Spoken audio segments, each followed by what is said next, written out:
Bienvenue dans notre programme 3 minutes de fortification dans la parole de Dieu. Nous allons prendre les Écritures, Genèse chapitre 3, le verset 1er.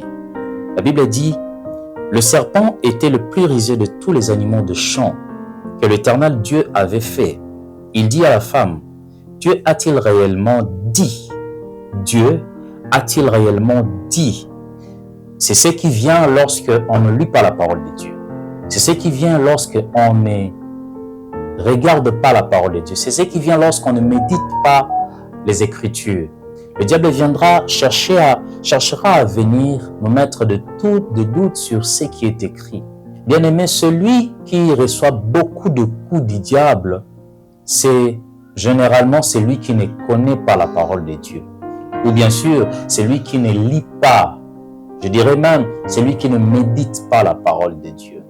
Et là, le diable viendra pour te tromper, pour t'apporter des solutions préconçues, mais avec des idées rusées.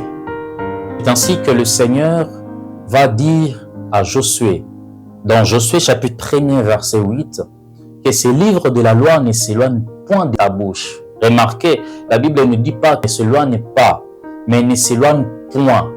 Donc, chaque jour, nous devons lire les Écritures pour ne pas tomber dans le ruse du diable.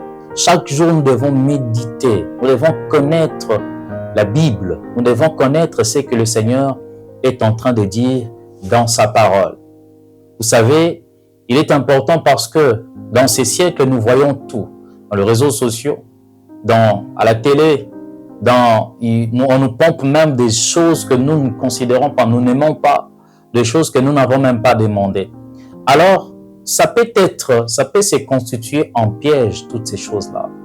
Raison pour laquelle il est important pour éviter d'être la rusée du diable, méditer sur la parole de Dieu. Alors, le diable ne viendra pas pour te dire, est-ce que Dieu a réellement dit? Pour ceux-là qui lisent déjà, lorsque le diable s'approche avec cette attitude, nous étant qu'enfants de Dieu, nous le répliquons également, il est aussi écrit. Que le Seigneur te bénisse, médite la parole jour et nuit afin que tes œuvres prospèrent. Que le Seigneur te bénisse.